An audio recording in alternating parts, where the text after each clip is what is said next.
¿Qué pasa? Bueno, estamos de regreso para que continuemos, ¿no?, con la explicación de los modelos atómicos, que sabemos que surge para explicar la estructura interna de la materia. Vimos ya algunas filosofías de algunos pensadores griegos como Demócrito, Leucipo y Aristóteles, ¿no? Sobre todo Aristóteles, muy famoso, muy popular en ese entonces. Y es que esa idea de que la materia estaba compuesta de esos cuatro elementos fundamentales, lo que es el agua, aire, tierra y fuego, perduró por mucho tiempo, de hecho 2000 años. Pero fue en el tiempo del oscurantismo, de la Edad Media y de los nuevos, eh, podemos decir, la nueva corriente renacentista, pues dividió el conocimiento tanto en las nuevas ciencias como la física, la química. Y dicho sea de paso, lo que química se refiere, ¿verdad? Porque estamos viendo una nueva unidad. La química es la ciencia que estudia la estructura interna, estudia la composición, las propiedades de la materia. Y en ese entonces empieza ya a surgir lo que es el método científico, y a través de experimentos es que estos científicos como John Dalton en el año 1803 pues vuelve a tomar la idea de Demócrito y Leucipo. O sea, sí funcionó, sí, al final esto aportó, pero no desde una superstición o simplemente un pensamiento, sino que a través de experimentos pues John Dalton llegó a dar un modelo atómico, que el átomo verdaderamente era indivisible, pero verdaderamente no había mucho fundamento en sus experimentos o en sus estudios. Él no llegó a demostrarlo verdaderamente, y lo vamos a ver ya en las próximas imágenes. Y luego pues, James Thomson fue quien produce un modelo atómico donde él descubre el electrón, porque John Dalton solo había propuesto el átomo como tal, como una masa eh, pequeña, o sea, muy subatómica, pero Thomson llegó a descubrir otros elementos constituyentes del átomo, como es el electrón.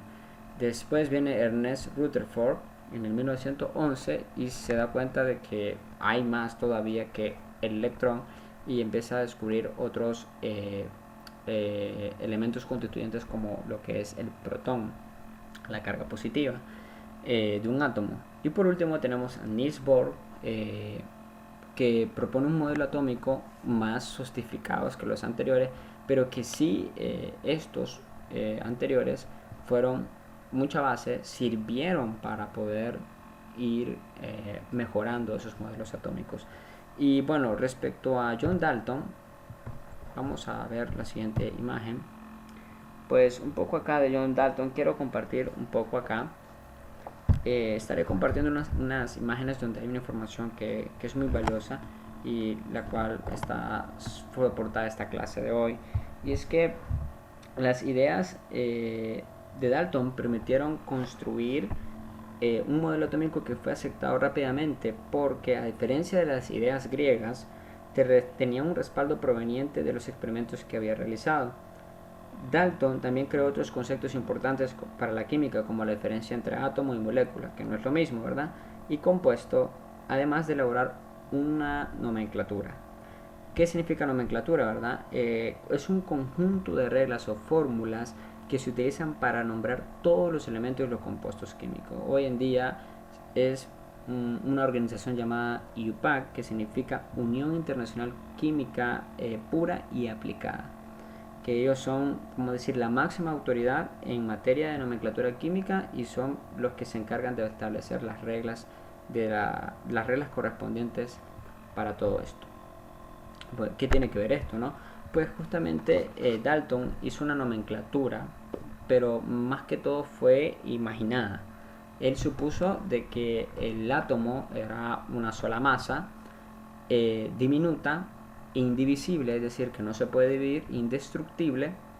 Y a diferencia de los pensadores griegos, pues el átomo era eterno, pero Dalton no se va con esa superstición, sino con un poco teorías más científicas, y luego él muestra este sistema de nomenclatura, ¿no?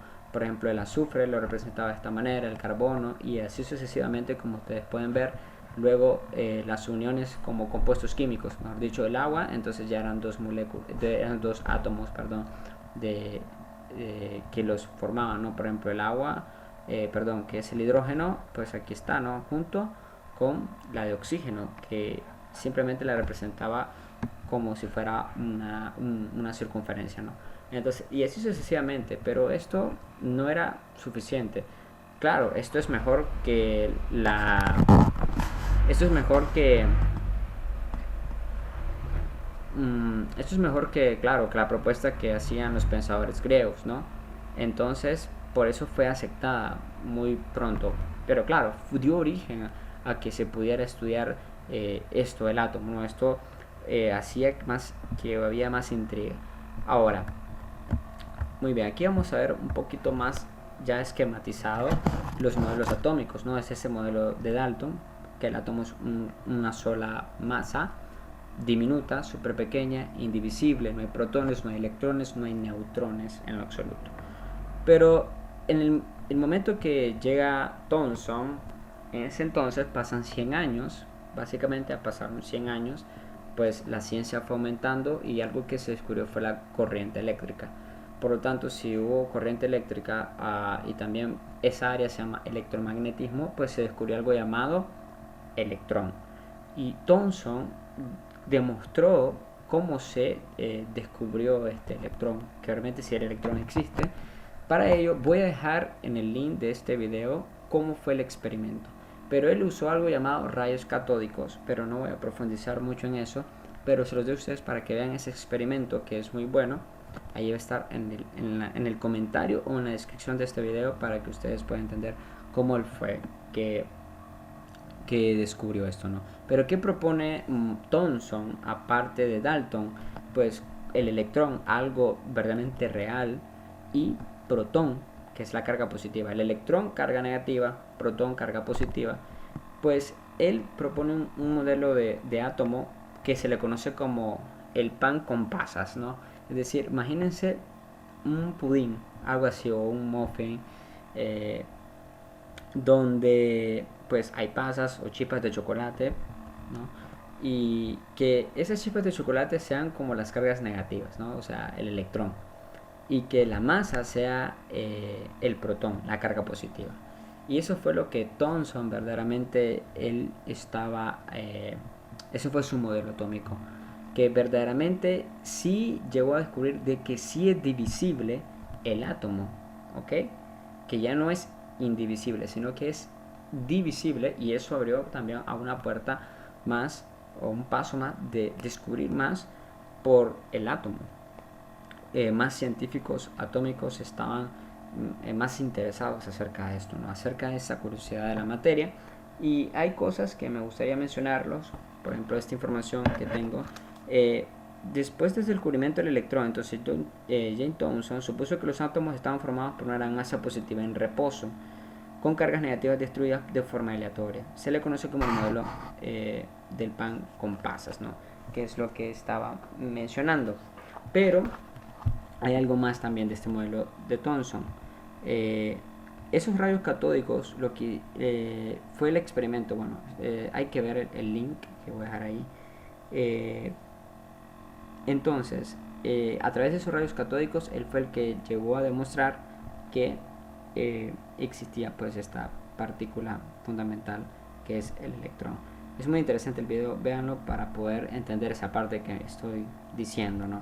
Me llevaría más de tiempo, pero no quiero cargar mucho el video, pero quiero que veamos las diferencias que hay en los modelos atómicos, ¿no? Tanto el de Dalton como el modelo de Thomson. Vemos que esto va avanzando. Entonces, ahora, luego viene el modelo de Rutherford, que es un modelo más sofisticado. Y Rutherford, pues él usó un experimento que se le conoce como la lámina de oro.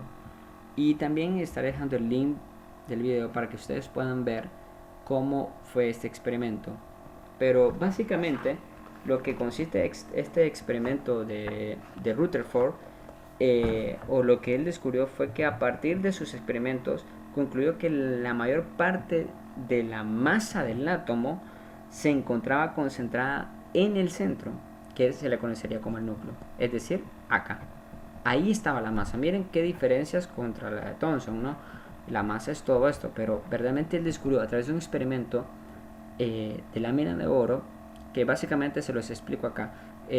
Él con rayos alfa, en ese momento él estaba estudiando algo llamado radioactividad. Existen 3 tipos de rayos: alfa, gamma y beta, y a través de rayos alfa, si quieres entender esto, pues tendrías que investigar un poquito más, ¿verdad? ¿Qué es eso?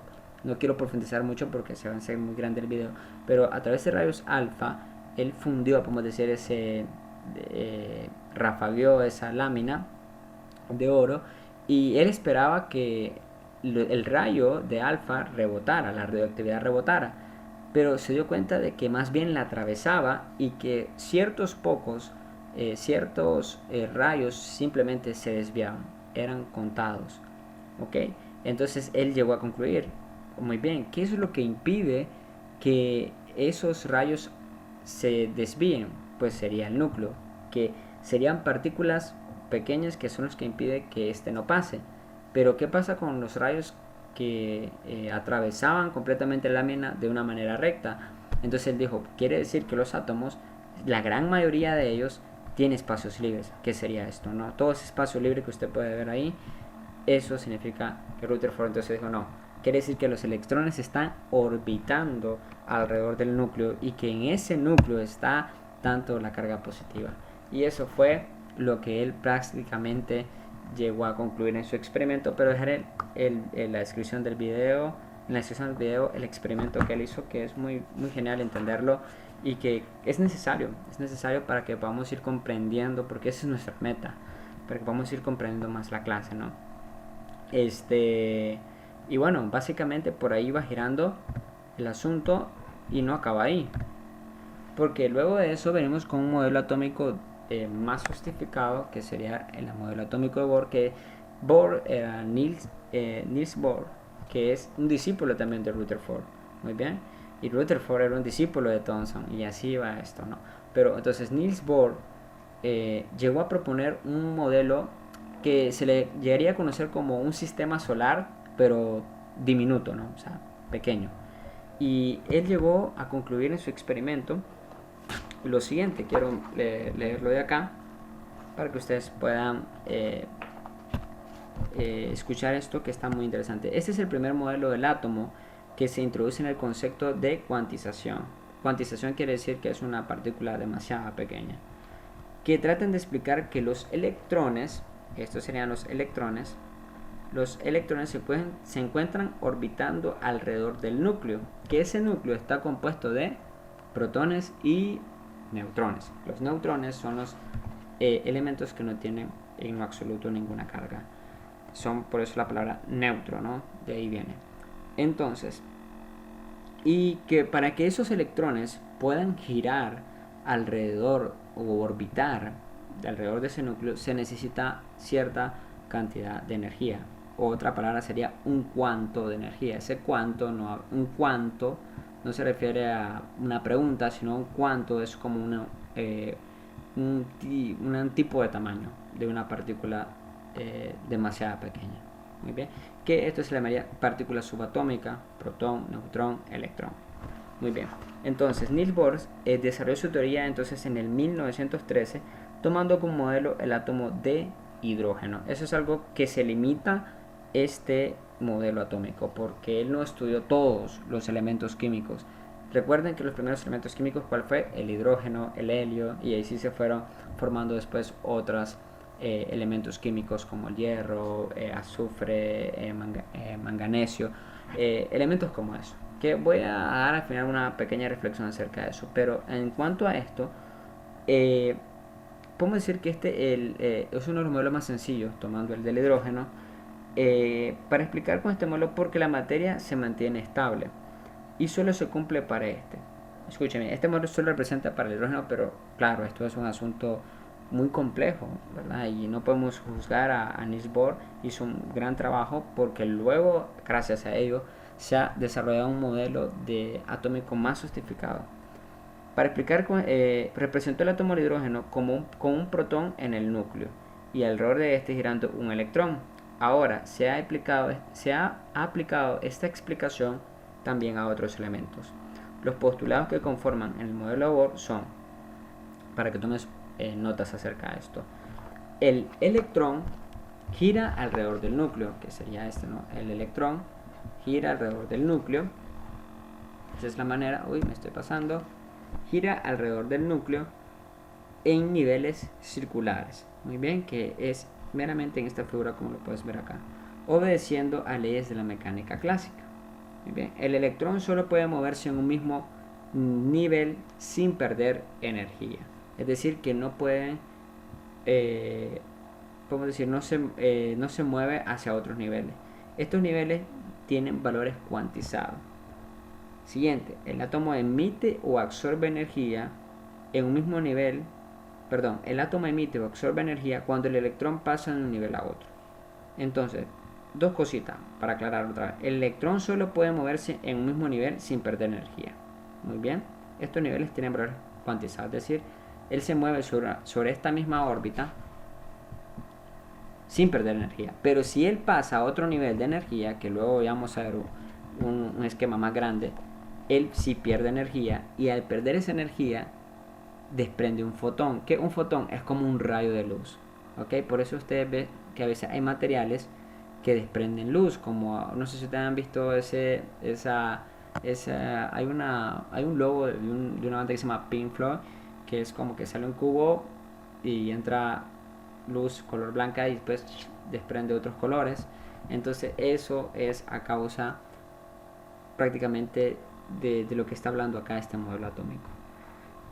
Por último dice, los electrones brincan de un nivel a otro sin pasar por estados intermedios.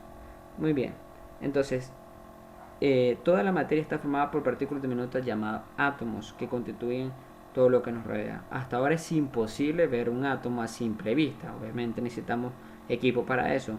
Los átomos se agrupan de tal manera que permiten ver las características de los materiales que forman, y podemos asociar a lo que percibimos. Por ejemplo, sabemos si una cadena es de oro o de plata, pues si es una mesa es de madera o también de plástico.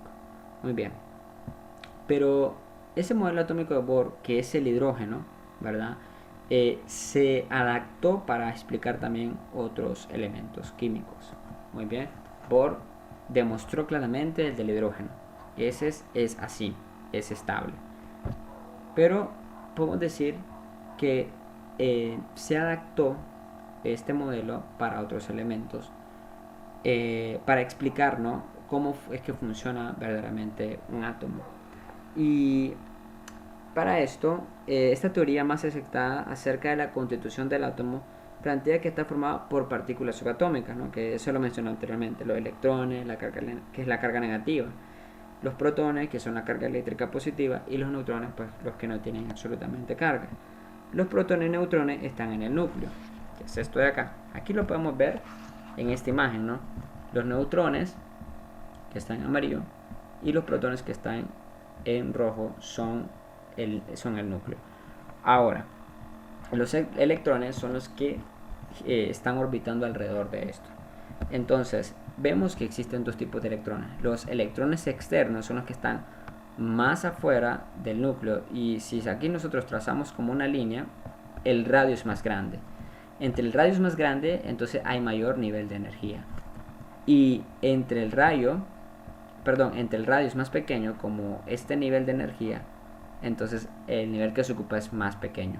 Entonces, esto de acá es un nivel de energía, y en ese nivel de energía se encuentra el electrón. Este es otro nivel de energía superior, y se encuentran más electrones de energía. Entonces, vemos acá que este es el modelo atómico de Bohr para el carbono.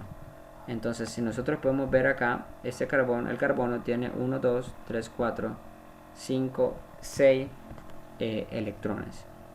Y más adelante nos vamos a dar cuenta que ese 6 electrones es si vemos algo que se llama tabla periódica, no sé si manejas un poco acerca de eso, me imagino que sí, pero si no, vamos a ver más adelante algo que se llama tabla periódica, y justamente el electrón, este carbono ocupa el número 6, la posición número 6 en una tabla periódica, que básicamente eso se debe a que tiene 6 electrones. Pero hasta el momento esto solo es una imaginación lo que estoy diciendo. Pero bueno, hay algo más que quería hablar de esto, ¿no? De los electrones externos y los electrones internos. Entonces los electrones internos, que son esos que están más cerca del núcleo, al estar más fuerte atraídos hacia el núcleo, hacia él, nunca interaccionan con otros átomos. Ojo con eso. El núcleo y los electrones internos constituyen el centro atómico. Muy bien. En cambio, los electrones externos o de valencia son los que están en el nivel energético más externo, valga la redundancia, es decir, los que se encuentran más alejados del núcleo. ¿Okay? Tienen un radio mayor. Y por tanto son menos atraídos por que los electrones internos. Los electrones de valencia o externos son los responsables de las interacciones de unos átomos con otros, es decir, de la formación de moléculas. Entonces ahí vemos que un átomo, una molécula es la unión de dos átomos o de más átomos incluso, y es a esos electrones externos que al unirse con otro átomo de un elemento diferente, ¿no?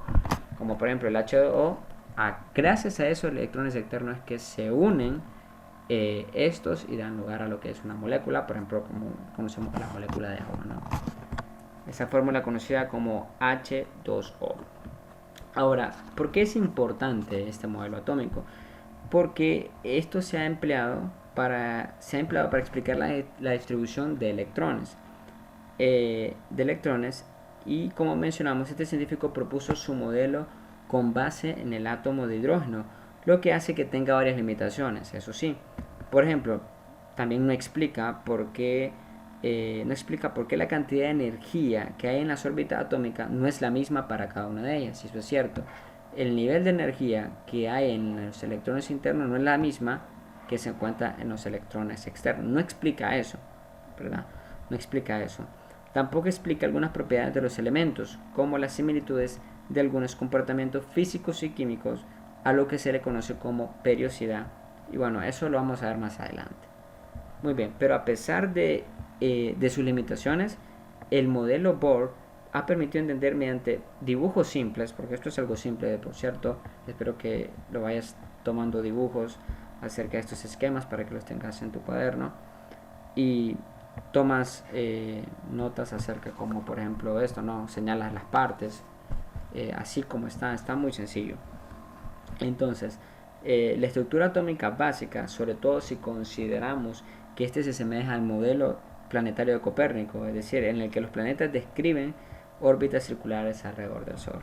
Entonces, por eso este modelo de Bohr se conoce de hecho como que si fuera un sistema solar, pero súper pequeño, ¿no? Entonces, de acuerdo con esta analogía, los neutrones y los protones que están acá, simbolizados con color amarillo y rojo respectivamente en esta figura, ocupan una densa región central, que es el núcleo, y los electrones que están en azul vendrían siendo como que están girando alrededor del núcleo en órbitas de forma similar como también lo hacen los planetas alrededor del Sol, ¿no? Aunque en este caso la órbita no está limitada a un solo plano como ocurre en el sistema solar. Muy bien, entonces ¿qué podemos destacar más?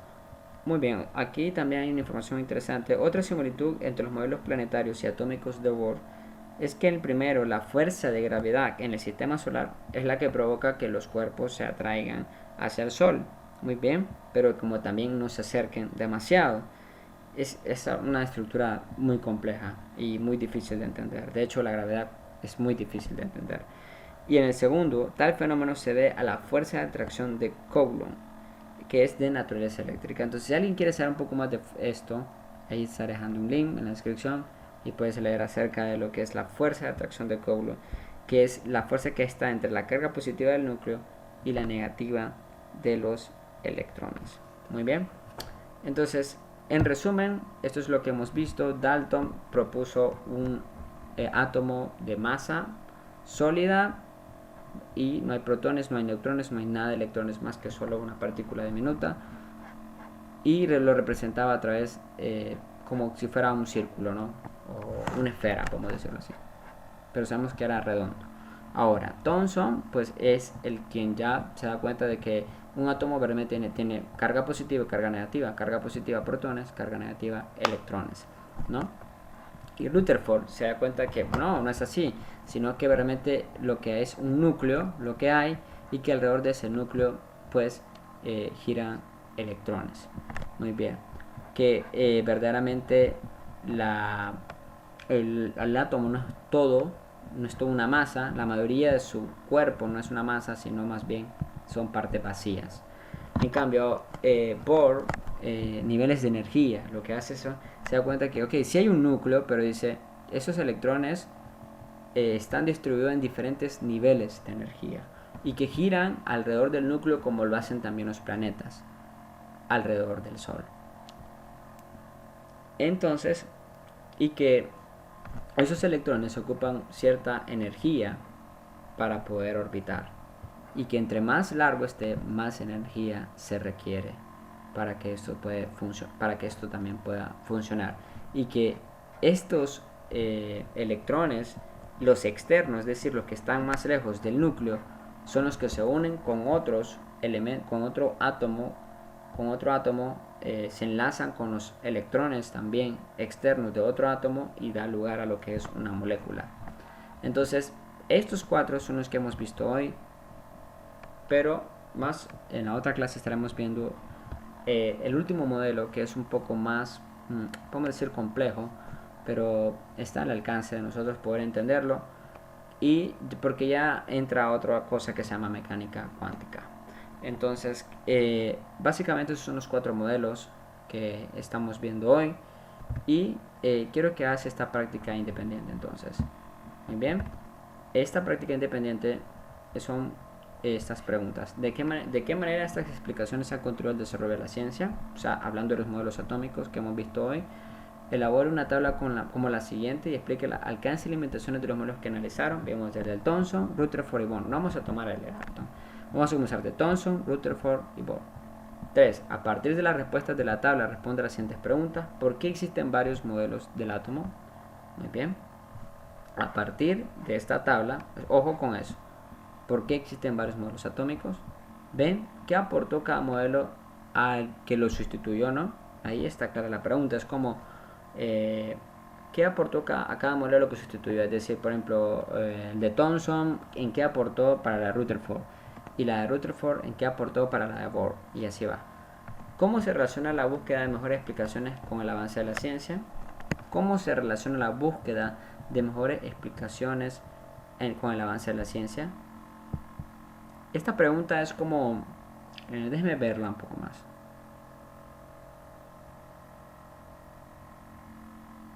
O sea, ¿cómo es la relación entre buscar explicaciones de cosas que no se entienden? Porque eso es un científico. Yo compartí una vez con eso, creo que fue con Taura, porque un científico no es como una persona superdotada, sino es como una persona que simplemente trata de explicar algo que nadie más lo ha explicado.